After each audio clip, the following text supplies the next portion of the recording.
तो क्योंकि अभी तक आपने ऑथर के बारे में बताया है, स्क्रिप्ट राइटर के बारे में बताया है, बट लिरिसिस्ट के बारे में कुछ बात नहीं हुई है। तो मेरा एक बहुत सिंपल क्वेश्चन था एक्चुअली। पहले मैं छोटा सा बैकग्राउंड देता हूँ कि यहाँ पे सीजी इंडस्ट्री में बहुत छोटा ही सही, लेकिन मैं कुछ काम करता हूँ कोरस करने का और सिंगिंग का, और साथ में कुछ हिंदी लिरिक्स मैंने लिखे हैं, कुछ गाने लिखे हैं मैंने। तो द मोस्ट जो मेरे को सबसे ज़्यादा चैलेंजिंग लगता है वो ये है कि जब मैं गाने लिखता हूँ सर, क्योंकि मैं आप ही की तरह बुक्स मेरे को पढ़ने का कोई आदत नहीं है, कुछ नहीं है, तो जब मैं गाने लिखता हूँ तो आपको पता होगा कि लिरिक्स लिखते समय राइमिंग बहुत ज़रूरी है। और राइमिंग में कई बार ऐसा होता है कि कुछ गाने में कोई वर्ड है जो कि हमको लगता है कि वो वहाँ पे होना चाहिए, बट वो राइम में कुछ good morning and welcome back to my channel. और एज यूजुअल मैं बहुत ज़्यादा लेट हो गया हूँ कॉलेज के लिए, तो जल्दी से चलते हैं, कॉलेज चलते हैं, और उसके बाद आपको आज जैसे भी रहता है वो सब बताता हूँ। Let's go guys. अभी जो था वो सेशन था, मैं उसके बाद आप लोग का इंट्रो उसका बना रहा हूँ। तो सेशन एक्चुअल में अक्षय गुप्ता सर का था, जो कि यहाँ के फेमस बुक राइटर है, मतलब इंडस्ट्री के। तो और बेस्ट सेलिंग बुक भी है उनकी अमेज़ॉन में, उनकी फिल्म्स भी आने वाली है। तो पूरा सेशन आप अभी देखो, बहुत ही प्यारा सेशन है, उसके बाद आपसे मिलता हूँ मैं।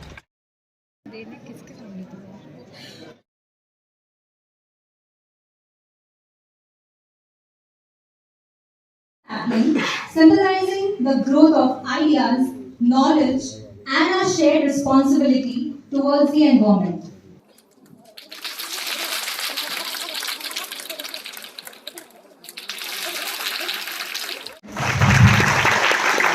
You heard it right. He's conquering both the big screen and the literary world simultaneously. And as if that wasn't thrilling enough, brace yourselves for the cherry on the cake. The much awaited The Hidden Hindu Trilogy series. Hold on to your seats, folks, because Dhoni's production house is making this epic journey come to life on the screen. Our chairman, Dr. Asim Chauhan, our chancellor, Dr. W. Sulamurthy. On behalf of the MET, I am greatly delighted, first of all, to welcome Akshay Gupta and 4 of his wonderful friends over here. So, very honorable directors.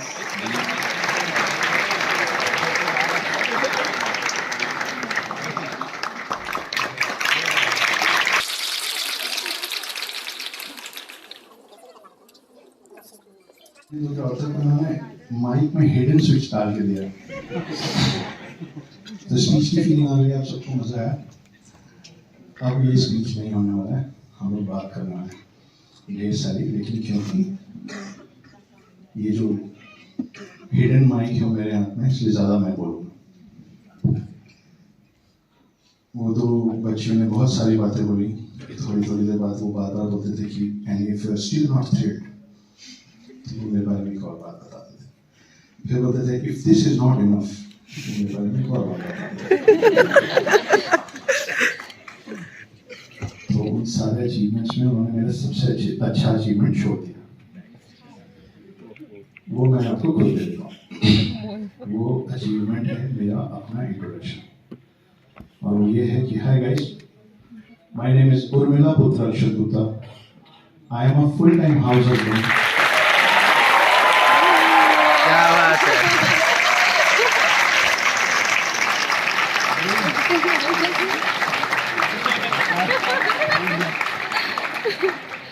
So hi guys, my name is Urmila Putra Akshay Gupta. I am a full-time house husband, part-time author, screenwriter, poet and lyricist. ये मेरी पहचान भी है, आप लोगों के हंसने और मुस्कुराने के लिए भी है, मगर उसमें इतनी सत्यता भी है।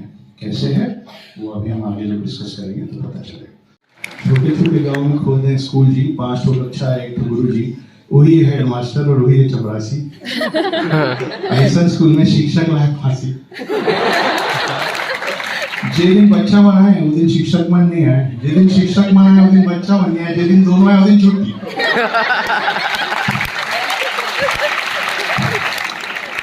ठीक है, तो बस 11th में गुप्ता जी को प्रेम हो गया।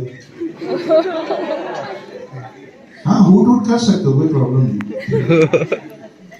सारे लोग 18 साल से ऊपर के हो ना, तो सब अलाउड है। तो गुप्ता जी को प्रेम हो गया। अच्छा, ये पता नहीं गर्ल्स को क्यों लगता है, this is specially for the boys, कि ना हम लोग को कभी भी किसी से भी प्यार हो।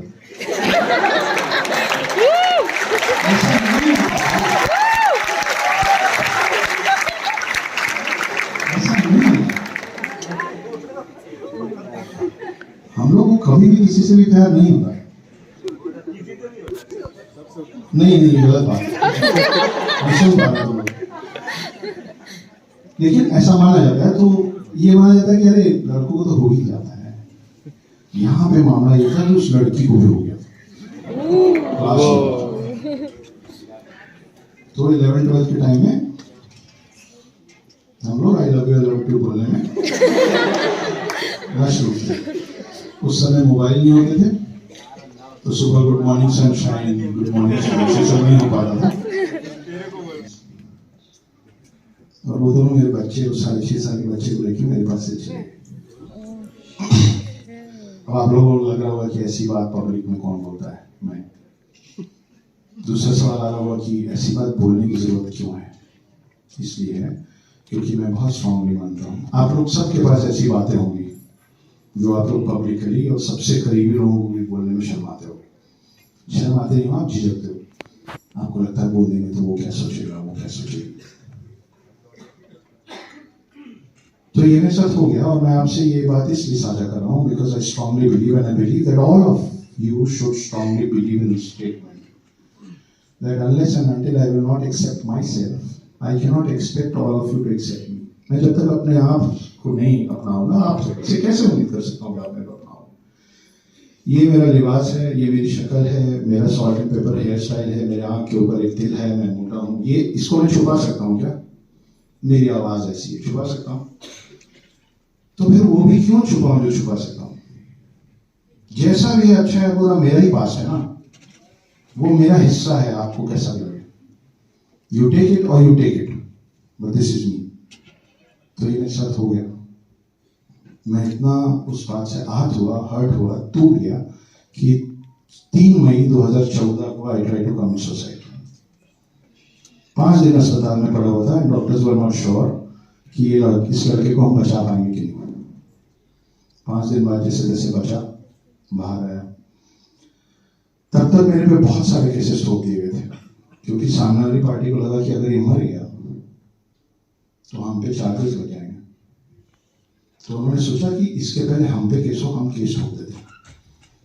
तो मेरे दोस्त ने और मेरी वाइफ ने मिलके मुझ पे बहुत सारे केसेस कर दिए।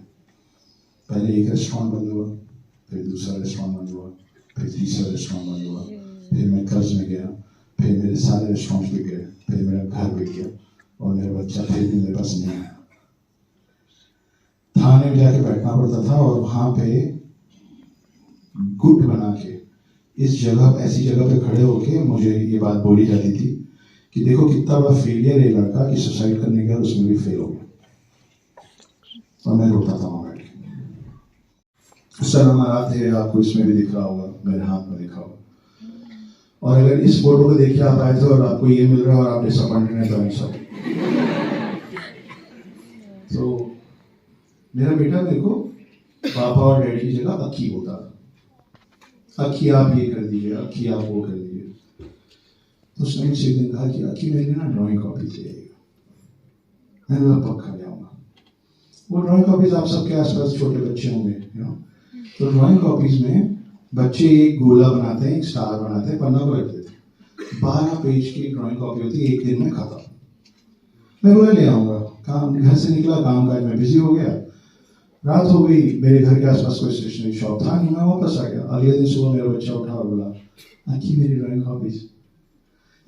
शिट यार, सो सॉरी, मैं भूल गया, कल पक्का ले आऊंगा। ओके, अगले दिन फिर मैं काम काज में लगा। 700 लोगों का स्टाफ, 5 रेस्टोरेंट, बहुत सारे कस्टमर्स, ये प्रॉब्लम वो प्रॉब्लम, इसको देना है, उससे लेना है, दुनियादारी जिसको आप एक लाइन में कहते हैं।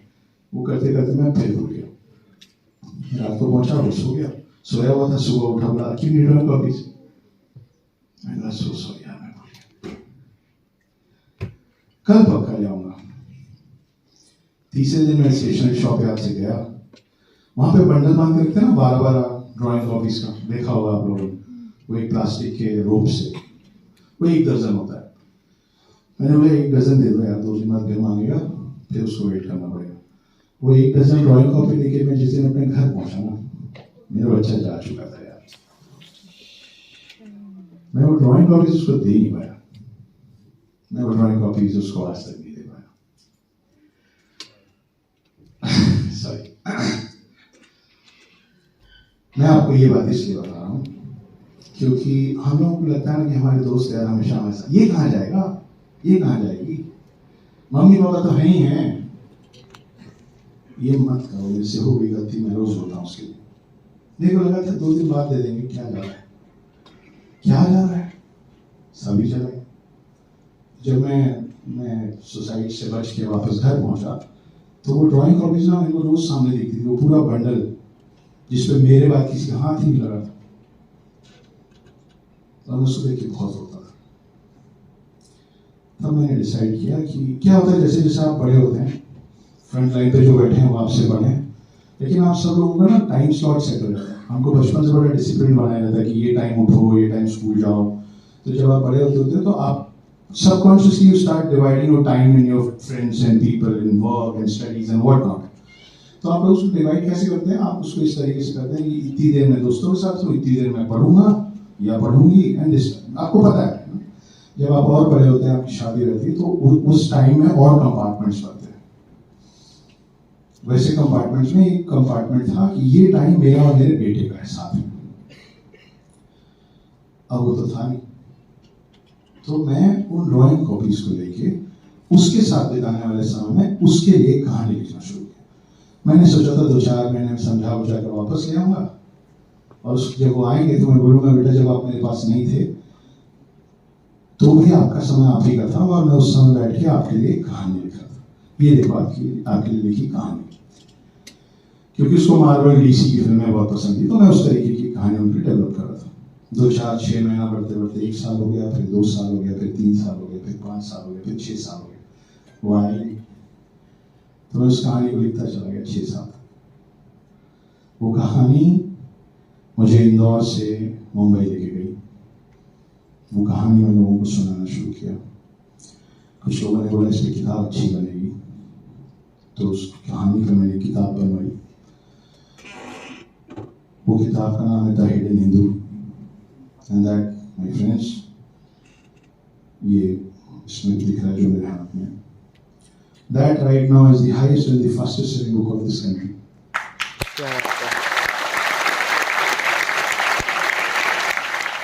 कितना ही होगा, तो इसलिए मेहनत हो रही है कि इतना बड़ा हो जाए नाम कि कहीं किसी जगह पे किताब की अक्षर गुप्ता की बात हो तो मुस्कुरा के बोले कि जिस व्यक्ति के बारे में तुम लोग बात कर रहे हो मेरा बाप है।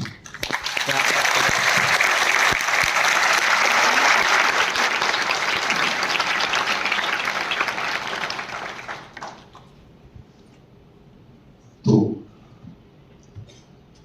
इसमें भी एक बात है छोटी सी, ऐसे ही हम लोग मतलब इसी कॉन्वर्सेशन में ऐसी छोटी बड़ी बातें निकलती रहेंगी। अभी सर बहुत कुछ अच्छी चीजें बोल रहे थे कि आप सब में कुछ ना कुछ है ना, you just need to identify that. तो एक छोटी सी कहानी है, मैं एक्चुअली प्लान करके नहीं, मेरे पास ऐसे कोई रिटर्न स्पीच नहीं है, तो मुझे जो ऐसा लगेगा कि मुझे आप लोगों से साझा करना चाहिए मैं करता रहूँगा, और जब आप लोगों को लगेगा कि हाँ भाई बस, तो मैं वहाँ वापस जाके चुपचाप बैठ। तो जो सर बोल रहे थे जब सर बोल रहे थे तब मुझे ये कहानी याद आई कि नहीं, मैं बैठता हूँ तो ज्यादा मोटा दिखता हूँ। हाँ, वो मैं आपसे मान लूँ। तो एक शिकारी था, उसके पास एक कमाल का कुत्ता था जो पानी पे चल सकता था। वो तैरता नहीं था, वो पानी पे चल सकता था और बड़ा ओबीडिएंट था। तो बाहर से मुंबई से आया मेरा दोस्त, उस शिकारी का एक दोस्त बड़े शहर से आया, उसने बोला इसको मैं दिखाऊं, मैं इंप्रेस करूंगा उसको। वो लोग गए नदी किनारे, टेंट वेंट लगाए, कैंप फायर सेट किया बढ़िया। बोले मछली खाया? तो सब हाँ। तो उसने डॉगी बोला टॉमी जो मछली पकड़ के, टॉमी पानी पे कट कट कट कट चल के गया, मुंह में मछली पकड़ा, वापस ला गया, जमा कर दिया। दोस्त ने कुछ नहीं बोला। मछली पे मसाला लगा, सॉरी जो वेजिटेरियंस हैं, तुम लोग जैसा मुँह चाहो बना लो, मैं मछली तो मैं तो बोलूँगा। मछली पे मसाला लगाया गया, बढ़िया पकाया गया, उसको खा लिया गया। थोड़ी देर बाद शिकारी ने फिर बोला टॉमी मछली पकड़ा। उसको लगा कि शायद नहीं देख पाया वो, टॉमी फिर चलते हुए बढ़िया गया पानी के ऊपर। मैं ऐसे नहीं मछलूँ, मैं बेबी एलिफेंट जैसे दिखूंगी। वो गया पानी में, वापस मछली पकड़ लाया। ये सिलसिला सुबह से शाम तक चलता रहा। दोस्त ने कुछ बोला ही, ऐसी होते हैं दोस्त। शाम हो गई, सब ये लोग अपना टंडीरा समेट के जाने लगे, अब इससे रहा ना जाए। शिकारी से बोले यार मैंने तेरे को अपना कुत्ता देखा, तुमने कुछ बोले नहीं।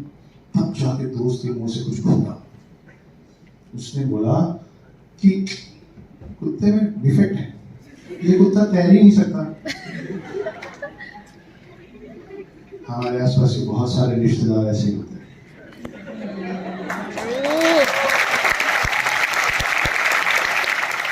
मैंने भी ऐसी सोचा, ये बहुत अच्छी लगती है मुझे, फिर से प्यार हो गया। पर मैंने सोचा प्यार में सब ठीक है, शादी बहुत बड़ा कमिटमेंट, शादी कभी नहीं करूँगा। पर वो बहुत ही अच्छी थी तो मैंने फिर से शादी की 2018 में।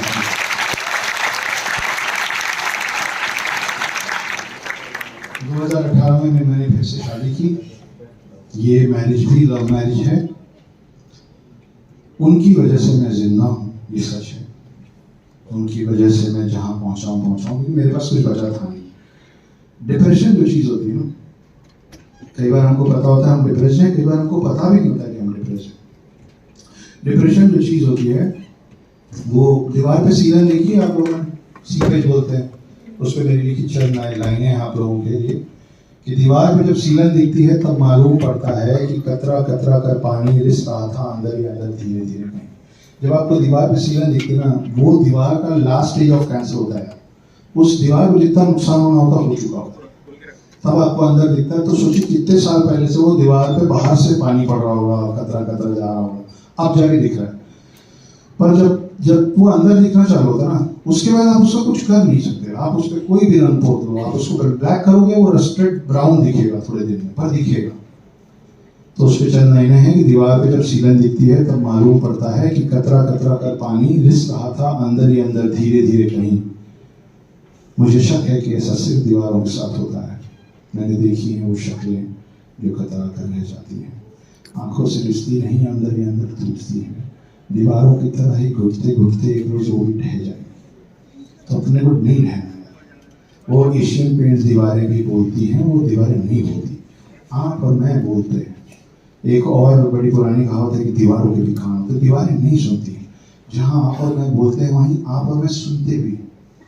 तो अभी ठंड का मौसम है, अभी 2-4 लोग खांस भी रहे हैं। जब खांसना शुरू करते हैं, बचपन से जब से खांस रहे हो, मम्मी और बाद में डॉक्टर एक बात बोलते हैं ना, बेटा जब कफ आए तो निकालो, बेसिन तक उठ के हिल के जाओ और थूको। बोलते हैं ना, मत निकलो, जख्म हो जाएगा, तबीयत और बिगड़ जाएगी। डिप्रेशन ऐसा ही होता है। अगर आप डिप्रेस हैं तो बात कीजिए, अपना बेसिन को ढूंढो, अपना बेस्ट फ्रेंड ढूंढो, अपनी गर्लफ्रेंड बॉयफ्रेंड ढूंढो, मम्मी पापा भाई बहन जो सुनता है उसको जाके बेसिन बनाओ। और अगर आप डिप्रेस नहीं हो तो आपके आसपास डिप्रेस लोग हैं, मैं लिख के देता हूँ, उनको आइडेंटिफाई करो और उनका बेसिन बनो, फिर उनको थूकने दो। They need it and you need it. नहीं तो वही हालत होगी जो मेरी हो गई थी, क्योंकि मैं किसी से बोल नहीं रहा था कि मेरे कैसा लग रहा है, मेरे साथ क्या चल रहा है। तो हम ये नहीं करेंगे। और जब मैंने दूसरी बार शादी कर ली, मेरा घर मांडा आइलैंड पे है, 34वें माले पे, दोनों साइड सी व्यू है। मैं अपनी बालकनी में एक रोज खड़ा था और मुझे लगा गुप्ता जी क्या किया तुमने, सारी गलतियां फिर से प्रेम, फिर से शादी। तो ये 2 लाइनें निकली आप लोगों के लिए कि जहां से चले थे फिर वहीं आकर ठहरे हैं, जहां से चले थे फिर वहीं आकर ठहरे हैं। एक उम्र लग गई समझते कि दुनिया गोल है। क्या बात है। तो आप लोग हम जीवन में गलतियां करते रहेंगे, गलतियों का रंग रूप बदलता रहेगा। हम लोग क्या है ना, लीनियर, जो फॉरेन कंट्रीज है ना उसमें टाइम लीनियर चलता है। हमारे कल्चर में टाइम साइक्लिक है, समय चक्र, समय काल बोलते हैं, करेक्ट। काल चक्र बोलते हैं। तो हमारा गोल गोल टाइम है, और सोचो यार टाइम गोल ही होता होगा एक्चुअली। आपके पास जो घड़ी लगी है आपके दीवार पे वो गोल है, आपके हाथ में जो घड़ी वो गोल है, उसके अंदर जो कांटा घूम रहा है वो गोल है। आप दिन और रात जिन चीजों के बेसिस पे डिसाइड कर रहे हो कि अर्थ और सन और मून, वो तीनों गोल है, और वो तीनों भी एक दूसरे को गोल गोल ही घूम रहे हैं। अर्थ घूम रहा है सन के आसपास, सन का चक्कर लगा रहा है, चांद जो है वो अर्थ का चक्कर लगा रहा है। तो शायद समय गोल ही होता होगा। तो आपका बुरा वक्त है, अच्छा वक्त है, दोनों में ज्यादा कुछ नहीं होता। मेरी माँ बोलती है कि कभी घी घना, कभी मुट्ठी भर चना, कभी वो भी मना, कि कभी बहुत अच्छे दिन, कभी ओके दिन, और कभी बहुत ही बुरे दिन। लेकिन वो घूमता रहेगा, वो चेंज होता रहेगा।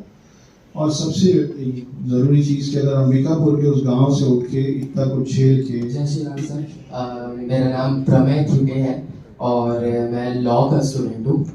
तो क्योंकि अभी तक आपने ऑथर के बारे में बताया है, स्क्रिप्ट राइटर के बारे में बताया है, बट लिरिसिस्ट के बारे में कुछ बात नहीं हुई है।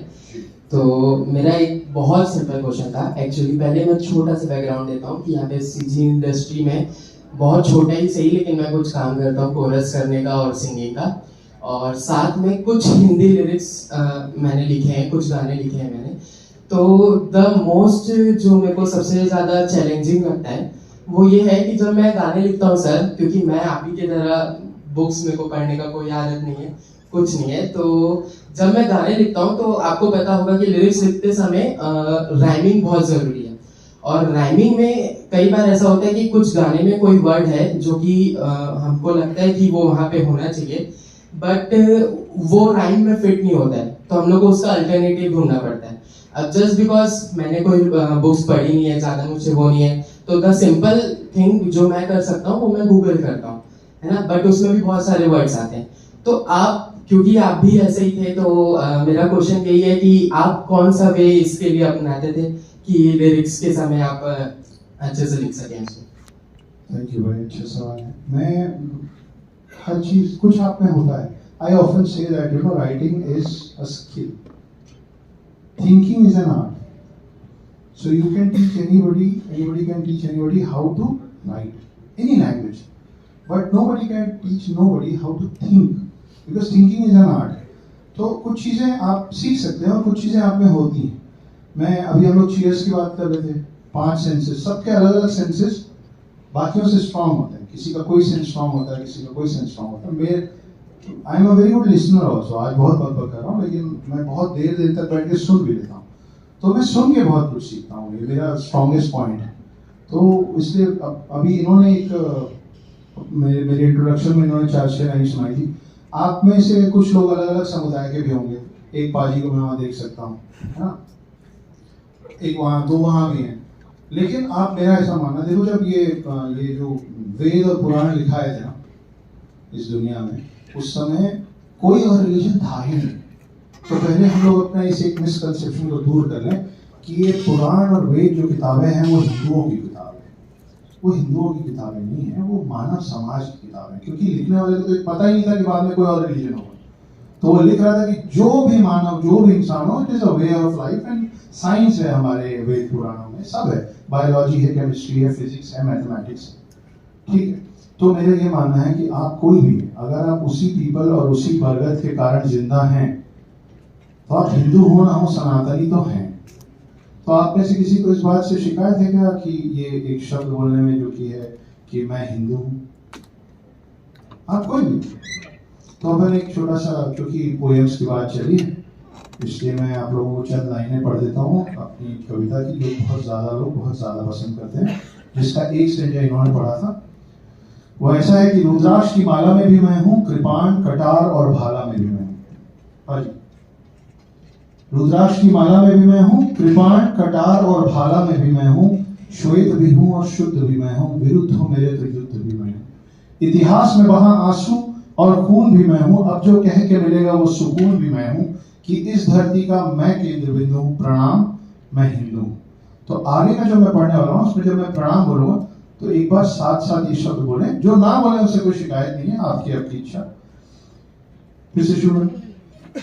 रुद्राक्ष की माला भी में भी मैं हूँ, कृपाण कटार और भाला में भी मैं हूँ, श्वेत भी हूँ और शुद्ध भी मैं हूँ, विरुद्ध हो मेरे तो युद्ध भी मैं हूँ, इतिहास में वहां आंसू और खून भी मैं हूँ, अब जो कह के मिलेगा वो सुकून भी मैं हूँ, कि इस धरती का मैं केंद्र बिंदु हूँ, प्रणाम मैं हिंदू हूँ। चिता की अग्नि गंगा का।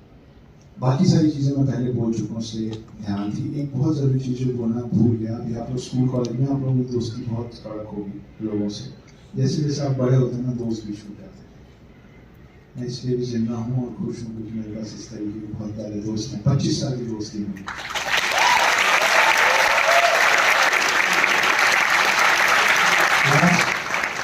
क्लास 6 में हम एक हॉस्टल में दोस्त आए थे। ये रायपुर से हैं, ये खरोरा से हैं, ये शक्ति से हैं, मैं अंबिकापुर से हूँ।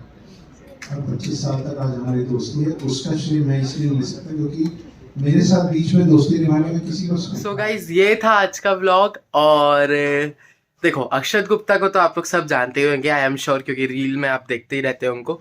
और बहुत सारी बातें उनके बारे में जो कि उन्होंने बताई और मुझे बहुत अच्छी लगी है, जो कि मैं चाहता हूँ कि बताऊँ, लेकिन बहुत लंबा हो जाएगा वीडियो। सो कुछ पॉइंट्स मैं बताता हूँ उनके लाइफ स्टोरी के बारे में, जो कि है कि आपकी डेस्टिनी आप खुद सुनते हो, लेकिन एक्चुअल में भगवान का भी साथ रहता है। क्योंकि उन्होंने नहीं सोचा था कि वो राइटर बनेंगे, वो तो एक रेस्टोरेंट के होते। हालांकि वो लिखते थे, लेकिन ये चीज चेंज हुआ, कुछ हुआ उनके साथ जो कि आपको वीडियो में पता चल ही जाएगा कि ऑफ कोर्स उनकी वाइफ उनको छोड़ के चली गई थी। एंड देन बच्चे के लिए क्योंकि बच्चा भी चले गया वाइफ के साथ, एंड बच्चे के लिए उनको कुछ लिखना था, स्टोरी राइटिंग करनी थी, तो उसके लिए सब उन्होंने लिखना चालू किया था और 6 साल में ये स्टोरी लिखाई है। तो ये एक इंस्पिरेशन है कि कोई भी कुछ कर सकता है। आपके अंदर हिडन टैलेंट है, आप ढूंढोगे तो आपको मिल ही जाएगा, जैसा कि बोल रहे थे। साथ में मैं आपको द हिडन हिंदू जो उनकी बुक है, जो कि फेमस हो गई है अमेजोन में, वो उसके बारे में बताता हूँ।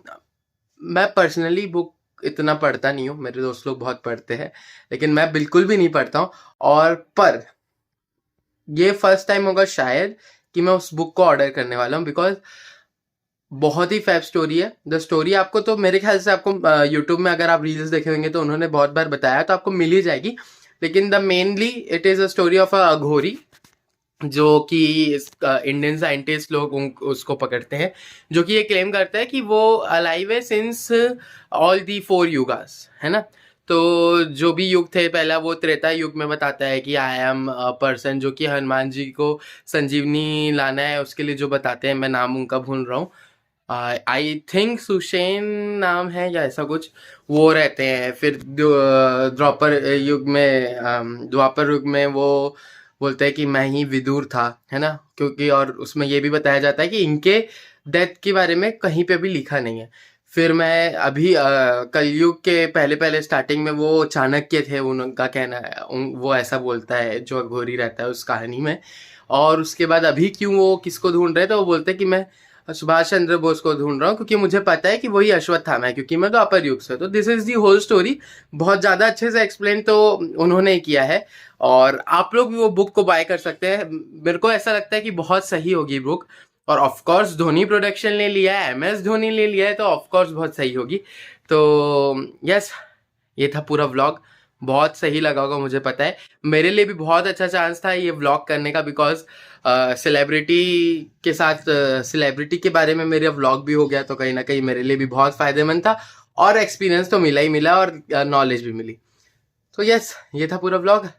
Do like, share, comment and subscribe, और शेयर ज़्यादा से ज़्यादा करो, सबको बताओ कि कौन है, छत्तीसगढ़ से है, अंबिकापुर छत्तीसगढ़ से वो बिलोंग करते हैं, तो ये ज़रूर बताओ। और कमेंट करो आपका फेवरेट पार्ट, कमेंट करो आप उनके जो भी उनकी स्टोरी, उनकी रील्स देखते हैं आप, उसमें आपको सबसे ज़्यादा क्या लगता है, क्या अच्छा लगता है, ये चीज़। और सब्सक्राइब जरूर करो, do press the bell icon.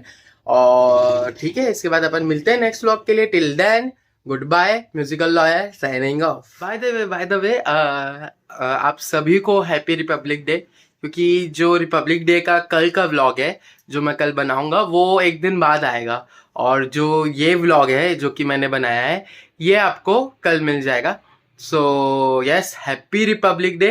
और ठीक है, फिर मिलते हैं आपको आगे।